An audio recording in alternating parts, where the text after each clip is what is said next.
listeners. It's us. And we're back. Maybe. I don't know. I don't know where Steph is, but it's me, Kayla, and honorary Maven, Izzy, today. We're talking about The Bewitching by Silvia Moreno-Garcia. Because, of course, we are. Because Silvia Moreno-Garcia is a top 10, an hands down. Insta-buy. Yes, 100%. Wow. So today, The Bewitching. Yes. Silvia Moreno-Garcia. A story about basically 3 witches. What turns out, well, 2.5, I would say, maybe. 2.5 witches. 2.5 witches. The new title of this, 2.5 witches. Yeah, I would say our FMC is kind of like an honorary witch. She employs some practices. Yeah, Minerva. Her name is Minerva. And it also simultaneously tells the story about her great-grandmother, Alba. And the story that Minerva is looking into for her thesis about Beatrice Tremblay, horror writer, and the person that she wrote her like most famous novel about, the Vanishing, and it was about Virginia something. I cannot remember her last name. It's definitely Virginia something. I should say we both read this back in July. It's been like a year at this point. Okay, I read like maybe this much of it earlier. Yeah, I have passages underlined. Like, this is probably actually one of my favorite scary Silvia Moreno-Garcia books. Have you read Gods of Jade and Shadow? Yes. I love that. I think that one will forever be my favorite because it was my first. It was my first too, and I cried on and so off hard. Again for 4 days. And like, my husband looked at me and he was like, "What did you think was going to happen? Did you think he was going to just not be a king of hell and go all around traveling with her?" And I was like, yeah, why not? Yeah. Also, this book here also has like I wouldn't even go as far as to call it a romantic subplot, but there is some there is gay in this book. There's some gay stuff happening. Yes. And then there's some tension between Minerva and this prep school boy. Well, a couple. Like, she's got Conrad, who is basically just a royal pain in her ass. Yeah. I thought, right? I was kind of attracted to his messiness, personally. Yeah. We can't fix him, though. He was such a dick. He's such a dick. And then there's Noah. Yes. Who is, like, I love, because I reread the ending at least, and I love that it's never really explicitly stated if Noah is actually like a warlock or not, like if he's actually aware of what was happening. And it very much gives the idea that he was, just by his like demeanor and his swagger. Yes. That he was like, I know that I'm coming across as like naive and, you know, pampered, not quite as dangerous, you know. And even Minerva's like, no. Witches are scary in this too, by the way, guys. Yes. This is not your like practical magic witches or your Wicked Witch of the West. This is like spooky, scary, ruin your life. Insides on the outsides, curses, spooky witches. Which is interesting because I feel like, while I didn't grow up with a lot of folklore about like brujas and all of that, like this still feels like it's relatable even from like a different Latina household, because it's like witches and witchcraft and all of that was not something my mother wanted to have anybody under her roof mess with. Like, you know, I think we all kind of went through like a quote Wiccan phase growing up. And so like me, my sister, and my cousins were trying to like do Wiccan things in the basement, and I vividly remember my mom catching us and be like, absolutely not in this house. Like, no, no, no. So I love this that you said felt we very all went appropriate. through that. It's true. It is true. It's true. I wanted to do a Ouija board, and my mom found Correct. me, and she was like, "Absolutely not. We're not doing Correct. this." No Um, Ouija board, nothing like that. It was not allowed. We do it, not mess with it. We respect it. We do not talk to it. that was gonna say that's what I was gonna say. I think is the key to her formula for creating one of the scariest like Yes. villains ever. Was there's such a deep respect for the power that Yes. witches say that they have. And they Like show that they have. Like, and they're show not a like joke. she takes it very seriously. Yes. Yes. And that's one of the strengths of this book is that it's taken so seriously. I am curious to ask you that we have 3 timelines in this. Yes. Which one was your favorite? I there was something to love about each of them. So Yeah. it's so hard for me to pick because, like, Minerva, it's New England, it's very Boston, it's very Massachusetts, and like Kinda as somebody born and Lovecraftian. raised in Massachusetts, like I loved that part.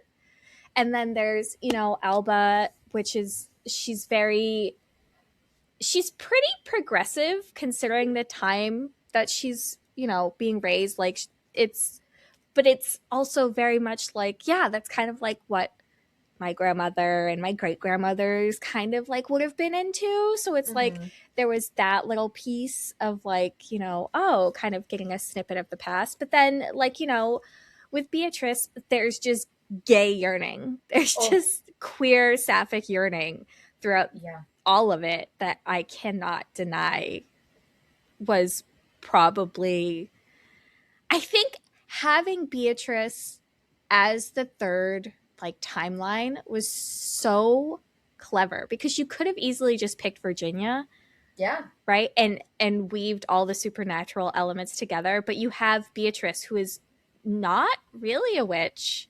No. No supernatural, like no portents, no like nothing witchy whatsoever. Just Yeah. telling the story about who is essentially the love of her life, Mm-hmm. right? Her closest, dearest friend, but that she's head over heels in love with, um, going missing and disappearing. And it's just like that whole setup. I think I'd have to go with Beatrice, but like by a hair. It's By like a the reason I hair. asked is because it's like this is definitely one of those books that has these like multiple timelines, and I Right. never was like, not this one. No, Like I was like, oh yeah. I love them all, and I was like, Yes. yeah, I forgot. For me, Yeah. Alba was my favorite. It Mm-hmm. was very hard because I just the dark academia of Minerva's timeline, the creaky floorboards, being all alone in this big old house It's with just like so New England. It's I so wanted a New bowl of clam England. chowder. Like, oh, it was so good. It was so atmospheric. It was my like fall read pick for Yes. everybody was The Bewitching. This Yes. book is also it has one of Silvia Moreno-Garcia's strengths, which is that it's timeless. Correct. Um, the generational struggles of each woman's timeline is very different, Right. but they're all tied together. Minerva's struggling to be taken seriously in academia. Yes. Alba is kind of being forced into like what her role in society is, like her approved role of society, but like her obviously her family has other plans for her. She has other plans for herself, and then Beatrice is in love and also Mm. struggling to pull closer to someone who seems to be pulling away and is Yeah. being pulled away not just by like societal expectations but by a supernatural force. Right. And I don't know how, but somehow all of these themes just fit perfectly into this book. It sounds so messy when you describe it, but it No, but it is works. seamless. But it works so well. And Yeah. the towards the end, not to jump ahead too much or spoil anything too much, but like towards the end, as she's like the parallel stories being told between Minerva and Alba in the same chapter is just chef's kiss. It's something that Silvia Moreno-Garcia does so well in all of her stuff. She's one of those authors that when I get a book by her, I really want to take my time with it. Yes. And it's so hard because you want to devour it while also simultaneously like slowing down and enjoying it. But like she's just so good that you can't stop once you pick it up. It's such a gift too to like put down a book and want to pick it back up every single time. You're not like, this is a slog I have to get through. Like, it's always just such a joy to read a Silvia Moreno-Garcia book. Yes. Yes, it really is. Like, I haven't read a lot of like New England based books, but everyone is familiar with the aesthetic of New England. Minerva is staying in like this drafty big house. There's like I can like see it in my head. Like I can see the dark oak walls. Yes. The taxidermy shadow boxes. Yes. Not so only typical New England. Classic New England, classic like haunted, spooky autumnal New England. And there's like mist shrouding like the grounds around her. Not only is she working on her thesis, but she is also having to manage Conrad, who's one of the students who's staying. Yes. And Silvia Moreno-Garcia does this thing in her books where she will write a man that I genuinely hate. Correct. And loathe entirely. But by the end, I'm like, no, he's a sweetheart. So I've gotten into this place with my Silvia Moreno-Garcia books where she will introduce an absolute pig of a dude, and I will start to meta it and be like, but wait, should I start looking for the nuggets of a good guy? What are you going to do? And that is such a strength of hers, though. Like, when you read her books, I don't feel like these are characters. I feel like these are people. And, like, I'm making judgment calls about them, but, like, they could win me back at any point.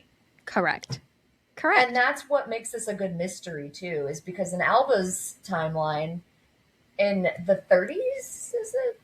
I think it was the 30s. Hold on. I think it's the 30s. 1908. It's the early 1900s. 30s is Beatrice. Yes. Yeah. In the early 1900s, she's got sort of a mystery going on where someone has cursed her family and she's trying to figure out who it is because the only way to break the curse is to kill the witch who did it. Correct. Or the bruja who did it. And because of the way Silvia Moreno-Garcia writes, I had no idea who it might be. But there was someone who at the very top I was like, I have such an ick. It definitely can't be this person. It's too obvious. I think I liked that it was pretty obvious to me, and I kind of appreciated that because it was like there was no question. Like when typically in novels, especially taking place in the early 1900s, when a male relative swoops in after the death of another male, like it's almost guaranteed that he's going to cause some semblance of trouble, right? I mean, you think back to I don't know why this popped into my head first, but like Pride and Prejudice with what's his face swooping in because of the debt and I don't know why that popped into my head, but like it's a good example. It just feels like that's kind of to be expected. So I was like, okay. Yeah, I guess I expected him to pick a struggle, like be an evil patriarch or a warlock. ¿Por qué no los dos? Because, whoa, dude, that's a lot of evil for one man. Is it? Porque, whoa, dude.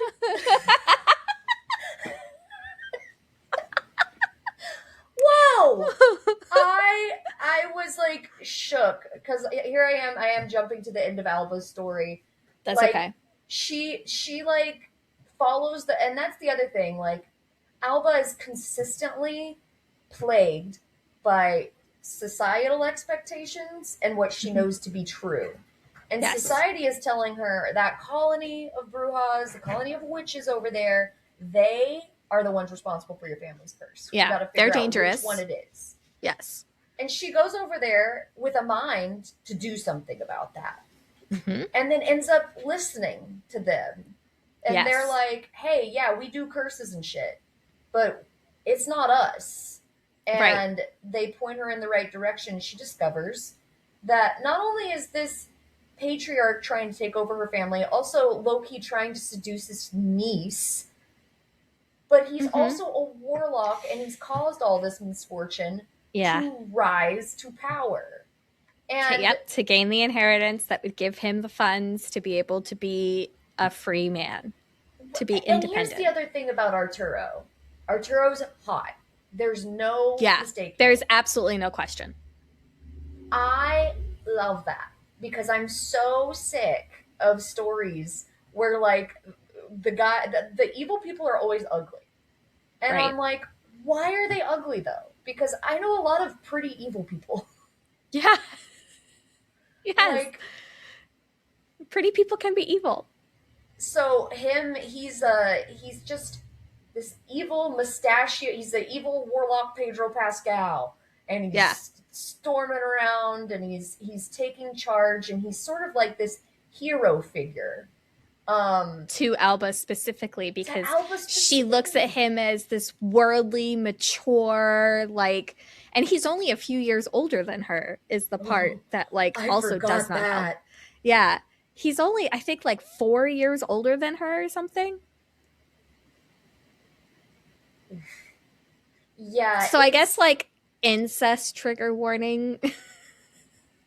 yeah, Surprise! and incest trigger warning that should trigger you, because the way she wrote it made my stomach turn.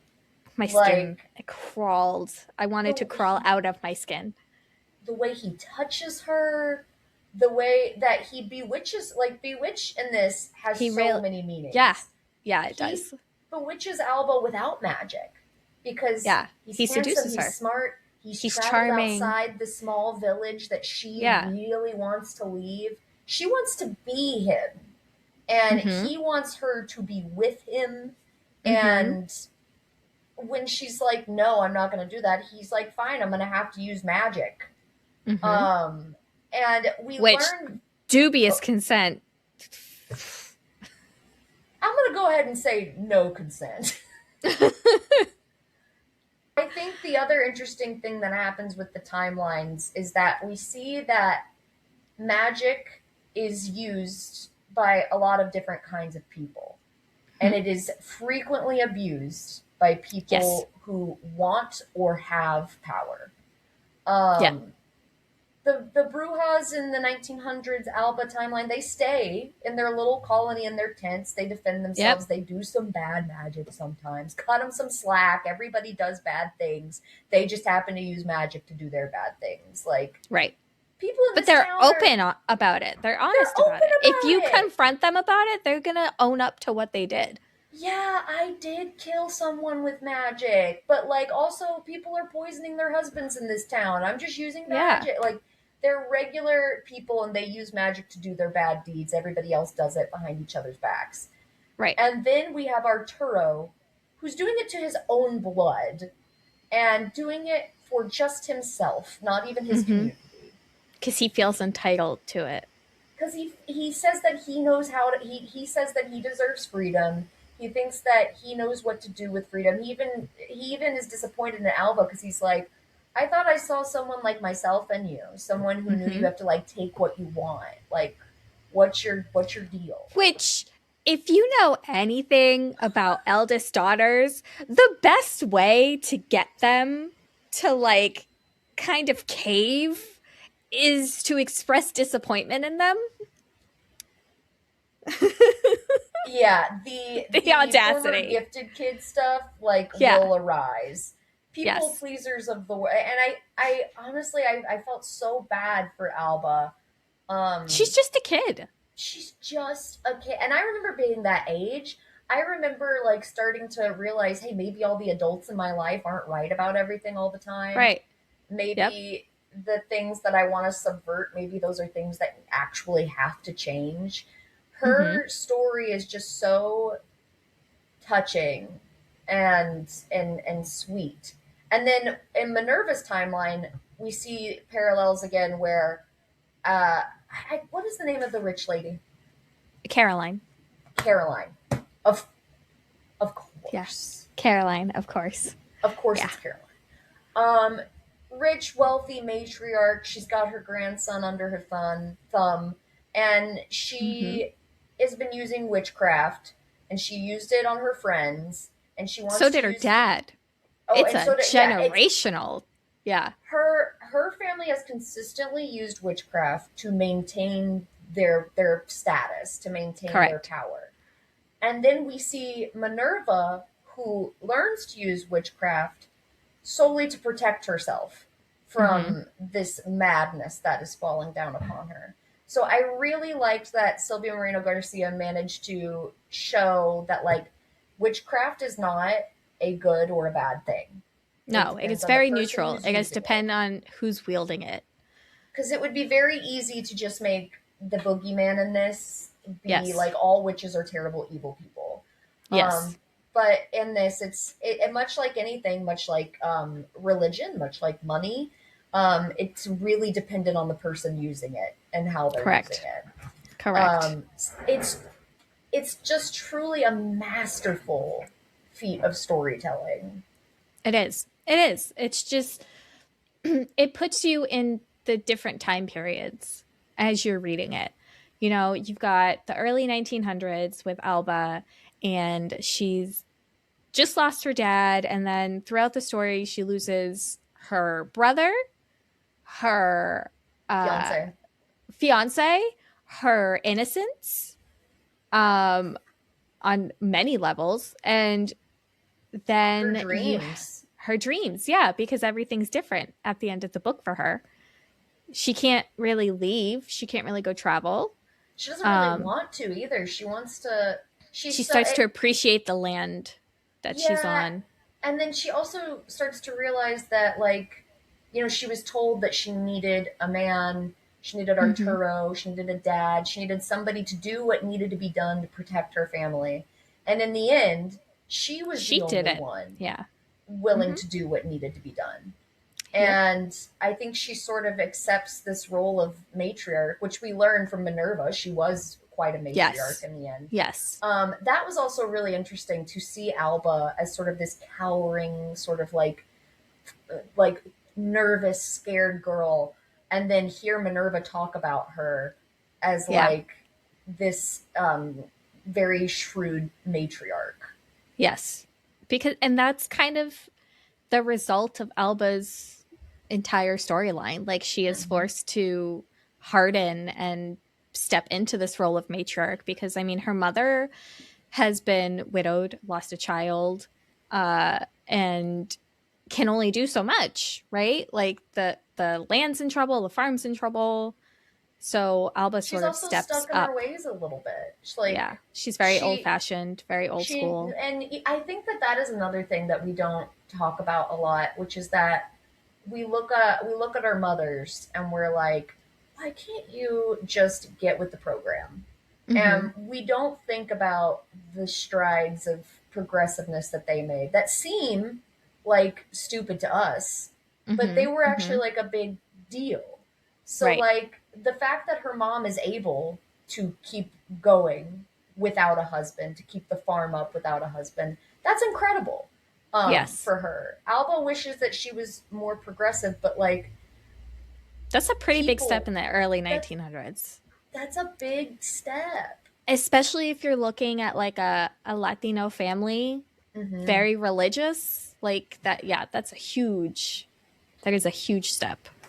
There's such an understanding of like eldest daughter specifically and mother relationships in this Mm-hmm. book Mm-hmm. where like it's adversarial and understanding at the same time. Yes. Where Minerva, like Minerva's mom is like, literally, you can be so great if you will just do what I say, marry who I tell you to, and follow the rules. Like, her mother sees such potential for her. And then Alba is like, if you could just understand how much I actually could be if you let me chart my own path. Right. Right. And I feel like that is a common struggle between eldest daughters and mothers. Yes. And Yes. it's so seamlessly woven into this narrative, especially when Alba just realizes that nobody's going to do anything about Arturo but her. Correct. She's the only one who sees him for who he really is. Yeah. And then Minerva's just kind of on her own. Yeah, but she likes it that way. Yeah, she likes She it that prefers way. the solitude. Like that was her choice, which I think, like, if you really stop and think about it, I think Alba would have really appreciated that about her great granddaughter, like Oh knowing yeah. that she was carving out her own path in her own way, in the way that Alba would have had, She would have things liked had gone to. different. Yeah, exactly. But yeah, Yeah. Minerva's by herself. She likes it that way. She doesn't want commitment. Whether or Yep. not she's scared of commitment is a different conversation, but like she doesn't Mm-hmm. want it. She doesn't need it. Um, Very much in a typical, like, what is it? Early to late 90s sort of, Mm-hmm. like, that was sort of the turn around then, like when women started to be, because remember, like, women couldn't have their own bank accounts, credit cards until the 70s. So I was like, literally going to say that exact fact. yeah. Like, so, like, when it comes time, not to mention Roe v. Wade and birth Yeah. control and all of that, like the 80s and the 90s is really when women started to develop a sense of independence, like across the board. So, Mm-hmm. like, seeing Minerva being like, well, I'm doing this, whatever, like, doesn't care about a relationship, doesn't care. She has friends, and her Yeah. friends are always like, why are you always so alone? And she's like, I like it that way. Yeah, why don't you take a break from academia, go to a party? Why don't you, Yeah. like, Alba, honestly, if Arturo hadn't meddled, if her mom wasn't so overbearing, if her fiance hadn't been slaughtered, who knows what Mm. things she could have done.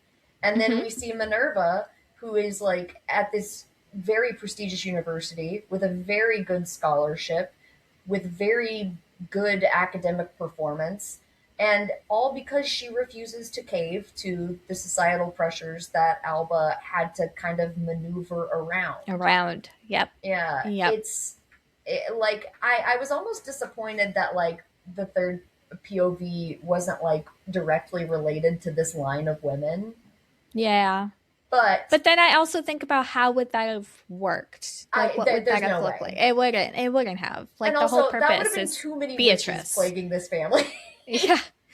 Right. And that's the other interesting part, is like establishing that it's generational, but Yes. that, you have the two different generations, right? You have Alba's generation and Caroline's generation. And in Mm-hmm. Caroline's generation, it's expected and encouraged, like, but more specifically, expected that you will use your powers to maintain your family status. Mm-hmm. Whereas with Alba's generation, like, you get the sense that that's not, it was talked about, Mm-hmm. like, because in specifically, especially in Latino families with a matriarch, like, those stories are passed down verbally from one Yeah. generation to the next. So, like, that Minerva's heard stories growing up about all of the things, and was given the tools, should she ever need it, to use them. But, like, it was never expected that she would, because it was never something that they actively sought out. It was something that Alba had to rely on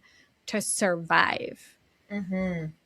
That's which true. I love that parallel between, Alba's generation using witchcraft to survive, while Caroline's generation is using witchcraft to maintain their power and wealth and status.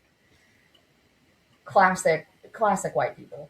Classic white Um, people. I say as a white. But On that topic, I want to talk about the racism in this book because it is probably, I mean, it's not, I wouldn't call it subtle, but it's definitely one No. of the most, I don't know, it felt very real, very, one of the most realistic depictions of Yes. racism yet in a Silvia Moreno-Garcia book because Caroline, like most of the time in Sylvia Moreno Garcia's universe, racism is employed in like sort of a type of evil that the family is doing, where they're Mm-hmm. like they're pretty openly racist. They admit that they think they're better because of the color of their skin. Yes. Um, Caroline, though, sees potential in Minerva Mm-hmm. and sort of sees her as an equal. And Caroline was a part of this like first wave feminist movement that thought if like, and like not to downgrade trailblazers or anything, but there was like this thing that, hey, if we treat people with common decency, that's progress. That's kind of Right. like the bare minimum. So Caroline sort of considers herself like a good white person, a good Yes. rich white person. And she's giving Minerva like she's like, I'm giving you access to all this because I think you're smart.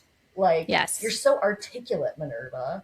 Like Yes. it's so it was so nauseatingly Mm-hmm. familiar, this type of racism. Yes. Um, and I think what's even more sad about it is that her grandson, it's her grandson, right? Or her nephew? Yes. Her grandson. I'm pretty sure it's her grandson. Her Yes. grandson. She, like, he sort of sees through it. He sort of sees that Caroline is actually the worst, Yeah. He sees through her bullshit 100%. but he's But too lazy to do he anything about it. exactly. And like that also plays into the racism when you think about it, because you look at white men Yeah. and what do they do when they're confronted with bad things? How Like, am I supposed to fix it? yeah, I don't know, do your precisely. part, Benjamin. Like, Yeah. literally just do your part. Exactly. Um, and Exactly. I just, for such a story with such like over the top scariness, the subtleness of the racism is so insidious in this in a way that Hmm. felt familiar and just disconcerting all the way through. It's Yep. so well done. Yes. How Yes. did you Because feel about it?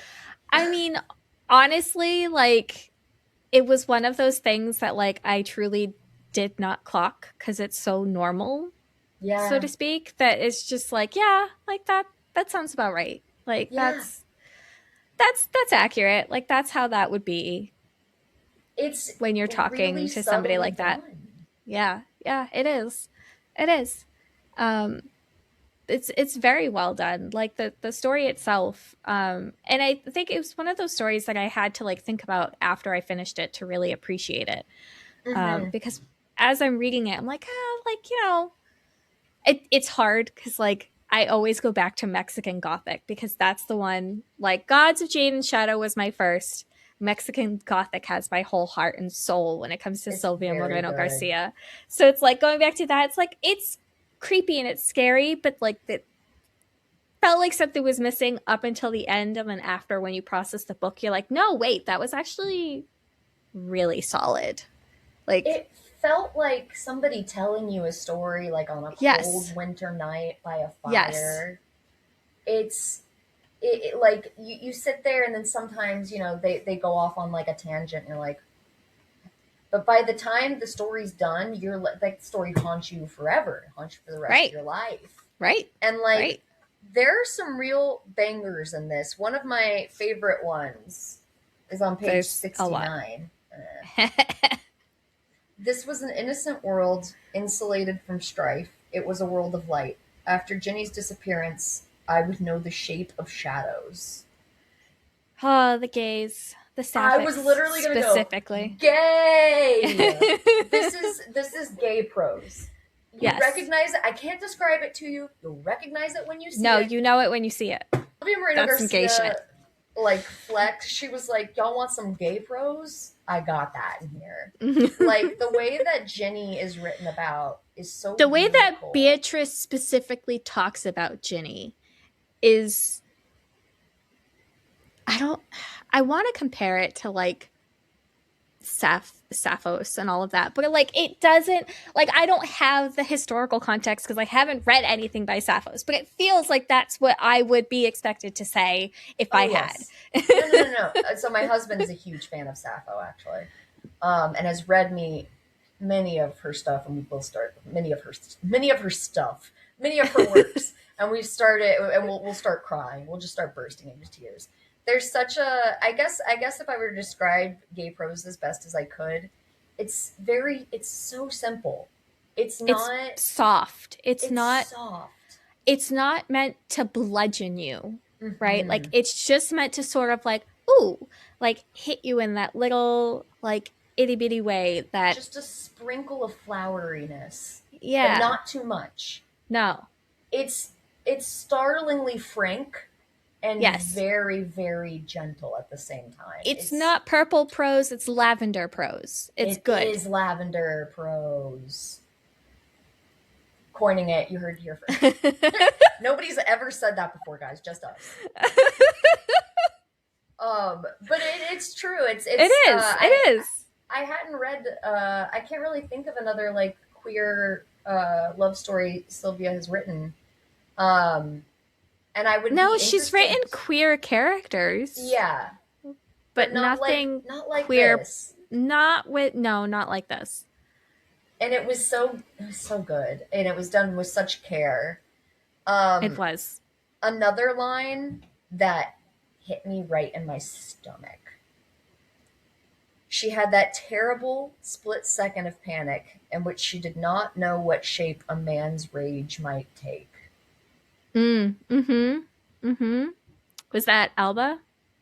No, it's Minerva when Oh, she's with Conrad. confronting Conrad. Conrad. Yep. And Yep. I had one of those. I like to like. I think we've talked about this before. I had a get out moment where, like, for a second, I fell not into my own experience with this sort of feeling as a white lady, but as Minerva, Yes. daring to tell Conrad what he has to do. Because if getting yelled at by like a white lady makes men sort of recoil, they get embarrassed. They'll yell, they'll run. But getting yelled at by a woman of color or by a trans woman, they get violent. They get so violent Because immediately. how dare you talk to them like that? You are beneath them. I wasn't scared as a white lady because as a white lady, I know that he's either going to yell at me or he's going to just walk away. And I was in Minerva's shoes and I was like, he might kill her. He might kill her. He might punch her. And it's such like, Yep. God, I'm getting chills. And it's so relatable because I feel pretty confident in saying that every woman and femme presenting person has had that experience. Oh yeah. With another man where they're like, is this rage going to turn violent? Am I one of and the ones? if it does, where is like what's my exit strategy? How do I like where are the weapons? Do I have anything on me that I can use to protect myself? Like every femme presenting person has had that. And I literally had one 2 weeks ago and I didn't even think about fighting. I went, oh, okay, this is the part where I die. I was like, I'm gonna die right here.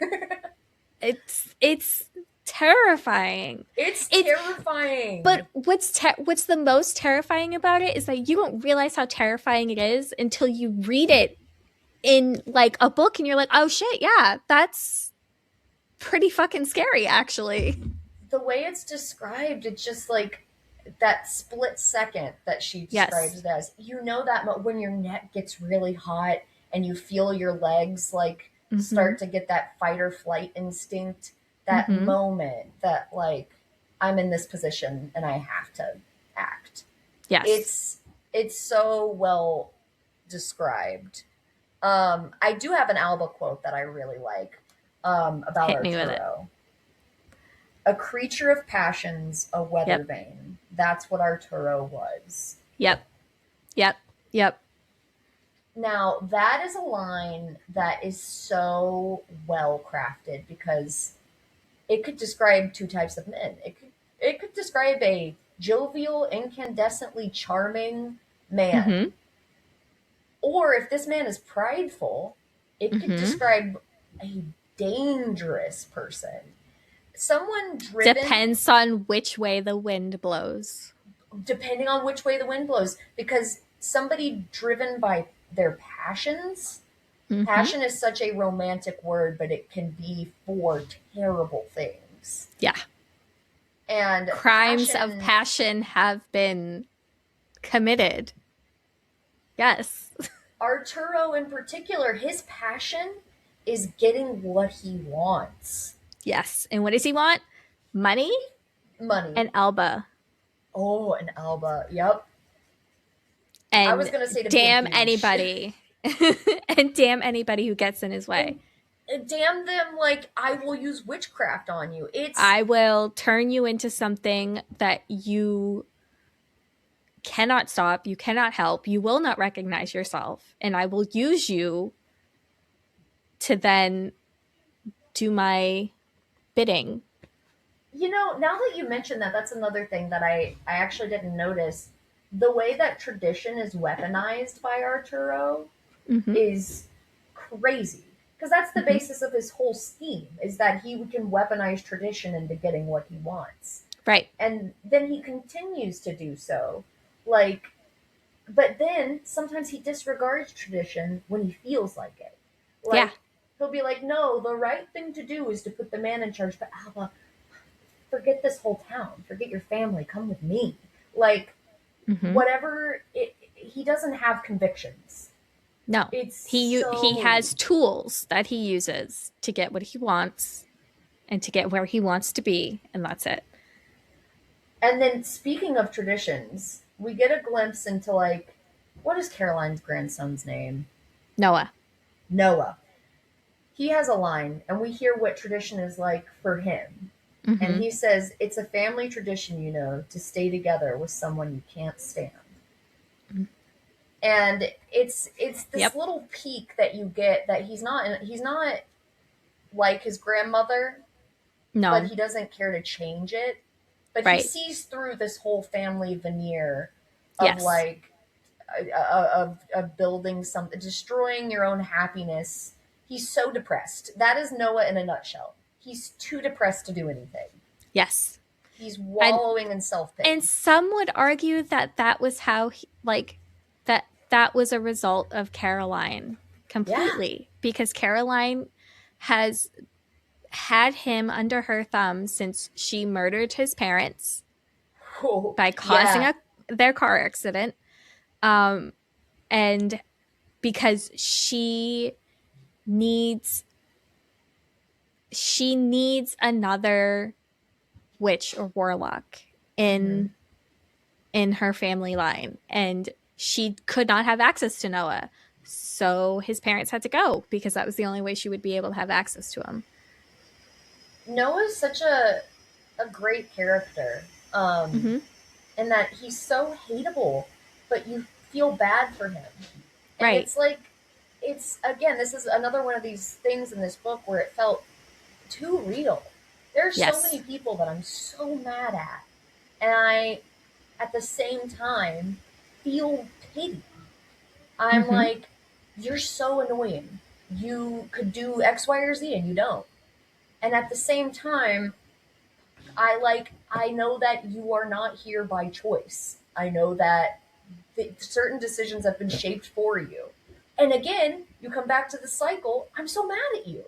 And it's Yes. just, it's that's how Because you it's, feel about even Noah. though uh, where I heard something about, I don't know, I was watching something and now I can't remember what it was, but it had to do with, you know, yeah, some things weren't your choice, but the choices that you make moving forward is what matters. Like, you can change your circumstances Look at if you Minerva. make the right choices. Yes. Look at Alba. Alba had to completely upend all of her dreams and wishes just to survive. And she made that choice because she knew if she did not make that choice, then Arturo was going to win. We baby pretty white guys a lot pretty rich white guys. We Mm-hmm. baby them, like poor them. I feel so bad for them. Mm-hmm. And then Minerva, Alba. Honestly, any woman who like makes something of herself, we're like, yes, girl, that's what you gotta do. Nobody's gonna do this for us. You gotta do it yourself. And Yes. like I think I don't know. I don't believe in like a woman's intuition or anything.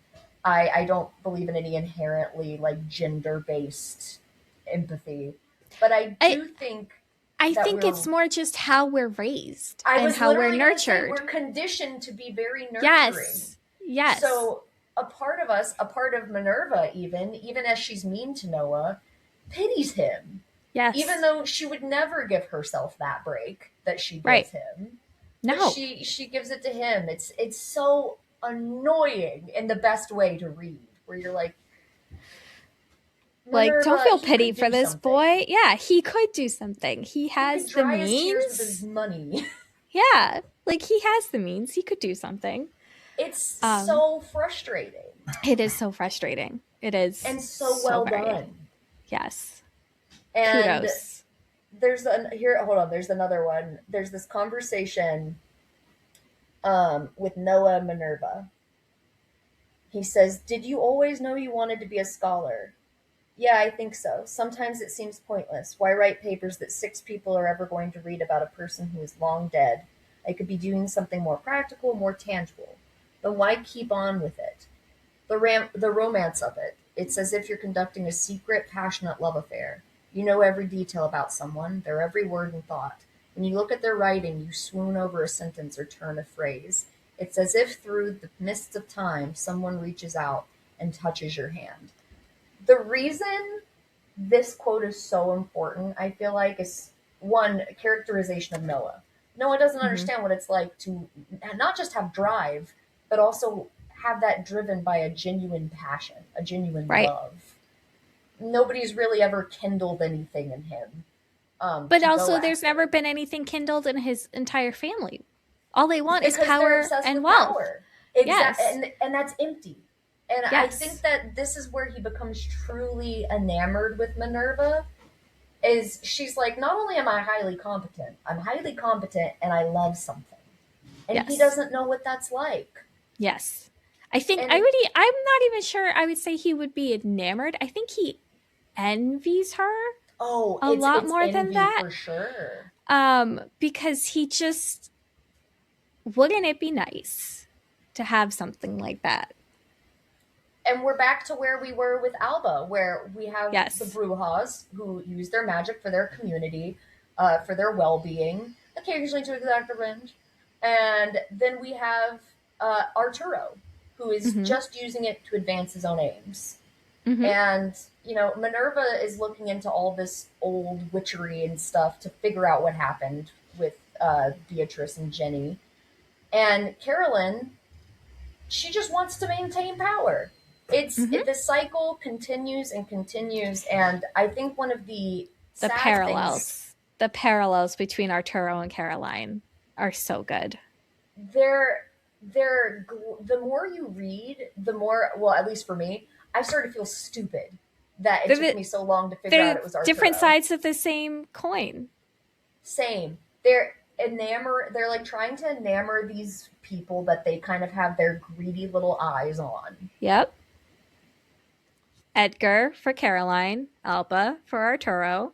Mm-hmm. They both are willing to do whatever it takes to get what they want and have killed to accomplish that, like to establish and grow their powers. Justifying it Mm-hmm. because they think they deserve something. Right. Mm-hmm. Mm-hmm. And I think that calls in like the overarching theme of this book, because while there are really scary witches and great atmosphere and a compelling story, this story seems to say there's no such thing as like permanently breaking a cycle. These Right. cycles will endure. We just have to hope that there's someone around willing to do the right thing. And why shouldn't that person be you? Right. There's a million reasons for Minerva to just drop this whole thing and move on Oh with her yeah. life and run away. But she sticks around. Mm-hmm. And it's only because she sticks around, only because Alba sticks around, only because Beatrice kept digging, that evil doesn't prevail. Right. Um, and like I don't know, there's such a barefaced look at like the idea of the hero vanquishing evil for good, and then they become the good king and they rule the land forever in peace and harmony. That's not real. No, but There's so many battles. vanquishing evil and then getting up the next morning and going to school is like Minerva is perfectly real. Passing along your story to other people that Mm-hmm. younger people, to perhaps go on and vanquish their own evil someday. Mm-hmm. The cycles will endure, but also so will good people, as long as we Yes. continue to put that goodness out in the world. Even if it means going up against a scary force you don't entirely understand, which is what Yep. everyone does in this book. Nobody really gets, like, even Minerva, I like with her bird, she's sort of like frantically doing the ritual. She Right. doesn't really know that it's gonna work, but she puts it in her purse and she just believes that this is gonna be Yes. a talisman. She believes and has hope that it's gonna protect her. And it Yes. works to some degree. Mm-hmm. And that scene is just particularly moving because so much of fighting back is just believing and having Yeah. hope and Yep. just doing something. Do something and then believe in it, and maybe something good will come from it. Right. Right. Silvia Moreno Garcia's books, I think we can agree, are just, they're never about one thing. No. There's always layers to her stories.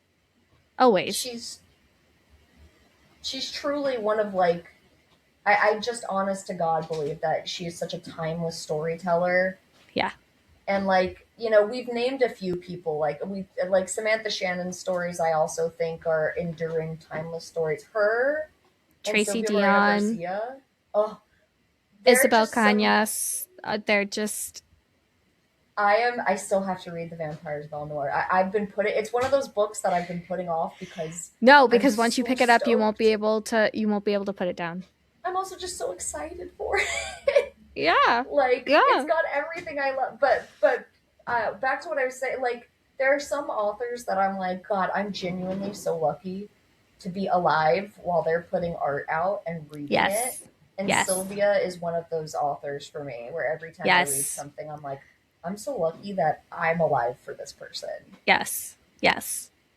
Oh, Me with Tracy Dion for real. Like, what do you mean I get to read the Legendborn series as it's coming out? Like, it's just a great feeling. have you read Like, P. Jelly Clark? no, I have not. I don't think. Wait, wait, wait, wait. Book title. Well, there's a few. Um, he started out in like short story. There's Dead Gin in Cairo, which is a short story. The Haunting of the Okay. Tramcar 15. Ring Shout. That was the one I've read. Yes. Ah! If Yes. you guys ever want to talk about Ring Shout, that is one of my favorite books of all time. It was My Yes. Sinners before Sinners came out. Ah, yes. It's so good. Um, but yeah, ultimately, I don't know. Sylvia Moreno Garcia put clearly so much of herself into this book. I can feel Yeah. how lovingly it was rendered. Cuz Um, she went to college in Beverly, Massachusetts. Like there's so yeah. much. There's just so much. I feel like so much of her history in this Mhm. book, which just makes it that much sweeter. Yes. Minerva, I could tell that was so Sylvia with the Yeah. headphones. Because for those of you who aren't freaks about Sylvia like we are, she loves music so much. Um, Yes. Music is a huge passion of hers. And if you haven't read her other book, Signal to Noise, it has a lot of music in it and it's very good. But like, I just I wish I could tell her thank you so much for pouring so much of yourself into this. Sometimes being a good author is doing something really scary, like The Yes. Bewitching, and The Bewitching felt like it had to be very scary to write. Yes. Yes. Because there's so many different layers to the fear.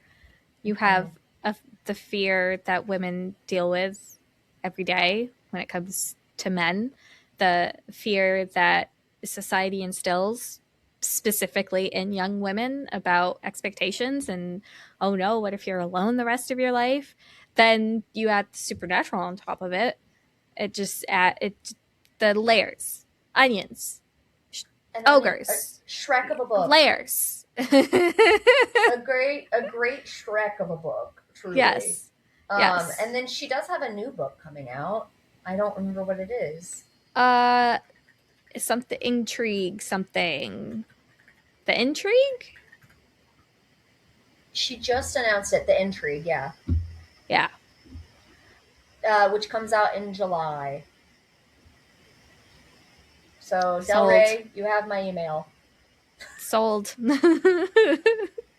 I will try anything that she puts Yeah. out. I will say The Bewitching is probably one of, I think, Mexican Gothic, Gods of Jade and Shadow, The Beautiful Ones, Yes. Untamed Shore is very Certain good. dark things. Certain dark things I loved. Mm-hmm. The ending is so upsetting. It's so tragic. It's right up there with Gods of Jade and Shadow with me. Like it's a good story. Yeah. It's a good story with the tragic ending, but also like a happy tragic ending. Yeah.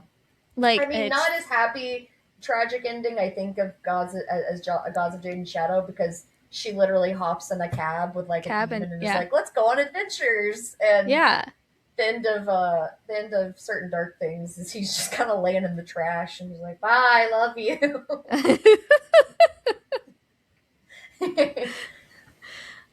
But yeah, it's anything she writes. Anything she writes. And it's so concise but beautiful at the same time. Yes. Like I truly felt transported every time we jumped timelines. I was like in the misty woods of New England, or I was like in a desert village in the middle of nowhere. Right. I felt isolated. Either place I felt isolated in such a different way. Yes. Yes. Because like it's just so good. Minerva lives in a more populous place. She lives at a university and everybody wants to have parties and stuff. But at the same time, but it's also like, summertime then. Well, and also, like, it's a bunch of old money New England kids. She's the one, like, brown person on a scholarship in the summertime with all these spoiled brats, and it sucks. Yeah. Like, yeah, it does suck. Can confirm. Does suck. I didn't go to college, but if we had gone to college together. Also did not. But in high school, being one of the few, like, there was very, very few black, brown, non-white people. You were in New England? You were Boston, correct? Yeah. South, closer to the Cape. So that's why. I've never been to the East Coast in my life, so. Oh my God. East Coast, West Coast. Well, I did go to Washington, D.C., but I don't know if that's counts. Not the coast. That doesn't count. Yeah, I saw water. It was cool. But I live in Los Angeles. I see better water. Hey. I lived on Lake Michigan. Like, I'm sorry. Yeah. That's a good point. I've seen the waters. That's a good point.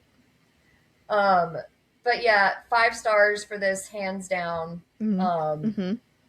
I will read anything she writes. One of the quote from NPR that I think sums up this book perfectly and sums up Silvia perfectly is, Moreno-Garcia makes darkness shine.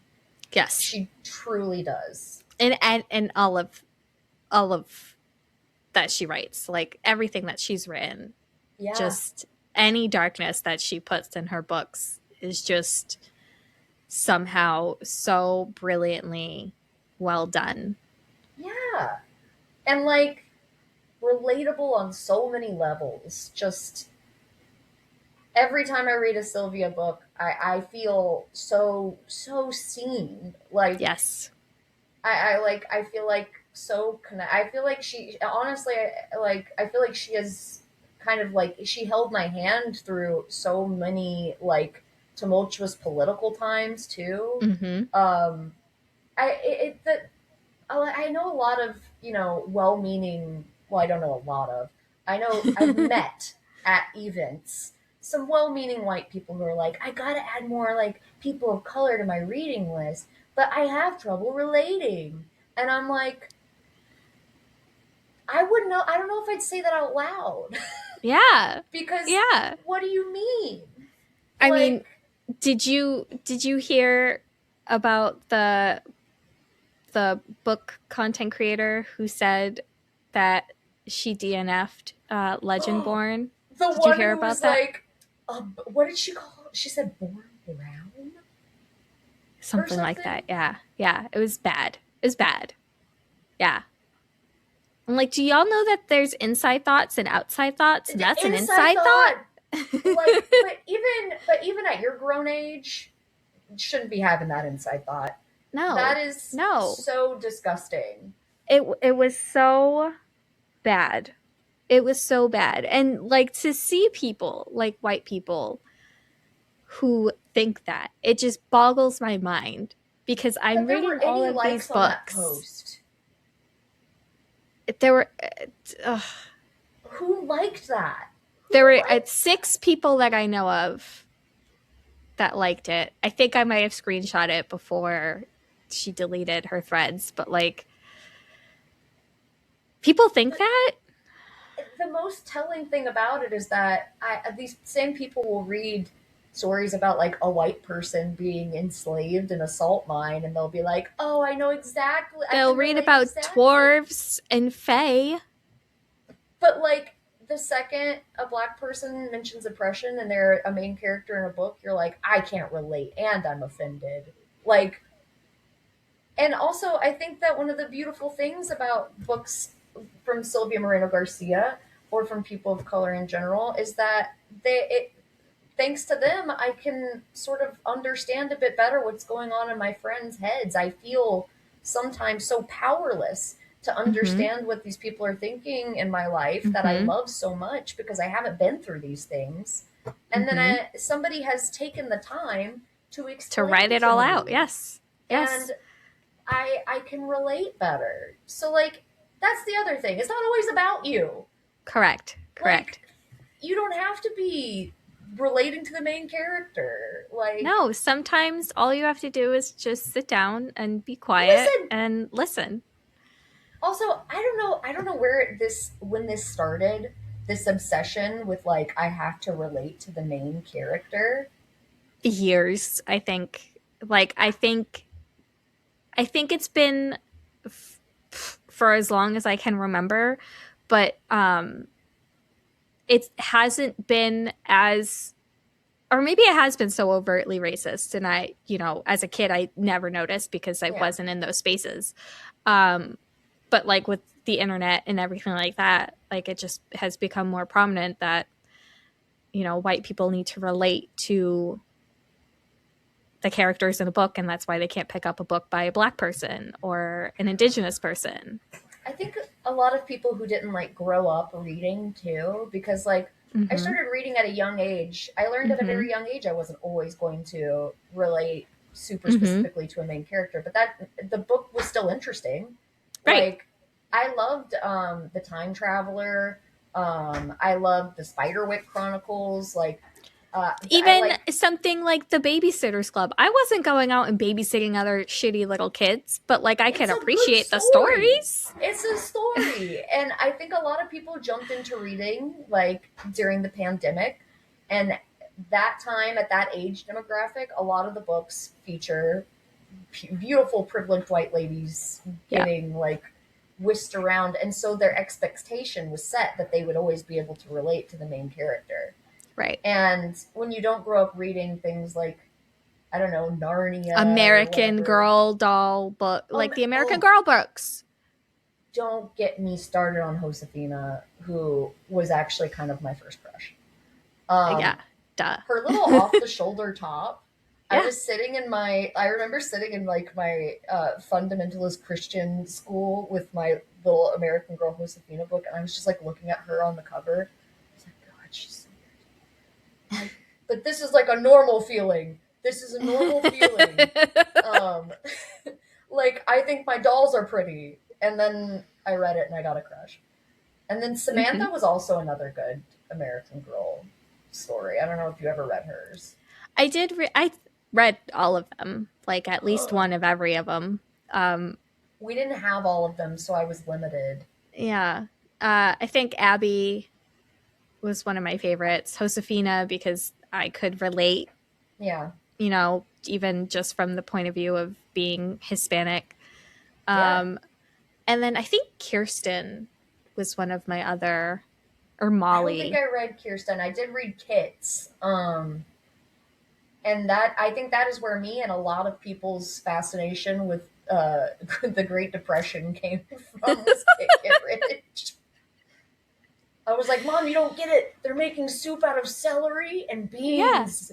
Yeah. Like, I'm fascinated. Josefina's learning how to use a hatchet, and I'm like, they're making soup. there's the what's that series called? The Dear Diary series, and then you had maybe it wasn't Dear Diary, but it was like there was one about the American Revolution. Oh, there was one about the Titanic. Yes. I wanted to read those, and I remember going to get one, and then I found a book called Pixie Tricks, and I picked that up instead. And then I fell down, like I was like on a history kick very early in my reading journey, and then I went down the fantasy lane, and then I started reading all the like abridged versions of the classics. That one that's when I got like obsessed with like Victorian shit, was reading abridged classics. Oh, but yeah, I guess you could say, like, hearing our early taste in books, Silvia Moreno-Garcia was always going to be a favorite for us. Yes. Somebody I can relate to. Yay. Somebody who like incorporates history and relationships and just always has an interesting story to tell. Yes. Like, never a boring premise. Ever. No. Have you read The Beautiful Ones? Yeah, I devoured it. Bro, that's my Bridgerton. As it should be. Like, as it should be. I tried to get into the Bridgerton books, and I don't think I'm a Regency romance person in general. Like, I think I'm hit or miss with Regency. I miss every time for me. I just can't get into it. It's too small stakes for me. And then Beautiful Ones was like, and he's got powers and she likes bugs. And I was like, whoa. So if there is a Regency book out there that the girl likes bugs, I'm down. Yeah. I don't really have anything else. No, I just like talking to you. I know, I love talking to you. I was so excited when because I didn't look at the calendar until Friday, maybe? Yeah. To see, I was like, oh, what are we doing on Sunday? And I was like, oh, I get to talk to Izzy on Sunday. Yeah. I was pounding Powerade because it's been forever. And I did my mask, and y'all didn't see it, but I was wearing a face mask when I came on. Izzy joined and was wearing a face mask, and I was like, the fuck? I look like Hannibal Lecter. Yes. It was especially gruesome because, like, just this part was still white, and, like, the rest of it was clear, so, like, I couldn't quite see, like... Plus, Izzy is white, so it's like, what part is mask and what part is skin? I kind of looked like a blobfish because the nose piece was like that, too. Like the blobfish, and then the senator in the X-Men movie one that turns into like a horrible goo. That was me at the beginning of the call. I jumped on, and Kayla was like, Mitch McConnell? And I was like, no, it's me. It's me, Izzy. It would have been Mitch McConnell. Oh. Give Izzy back. Yeah. You wouldn't have to punch him. You could just blow. I literally could just flick him and he'd fall over at this point. Somebody's looking for that final like piece of his soul to destroy. Oh, please make it fast. Please. Yeah, please. Come on. Yeah, come on, nature. Anyway, well, listeners. Thank you for having me. Thanks for being here. Thank you, Izzy. Thank you, listeners. I don't know what we're going to look like in the future, so just bear that in mind. You know, I don't even know when this is coming out. It's February 1st, 2026. For all I know, this could come out in fucking January 2027. Like, I don't know. We'll see. Okay. You found the opening clip. That way, yeah. you just know right out the gate. Imagine this comes out in 2029 or something. We're just fondly looking back to like, oh, hey, remember when shit was on fire, but it wasn't actively melting us? Yeah. Like, I'm saying that optimistically, like we'll have technology by then. Like we'll even be able to keep in touch. We'll have to go back to telegrams. Oh, I think that we could make some really cool telegrams. Okay, I'm sorry. Okay. I'll let you end the episode.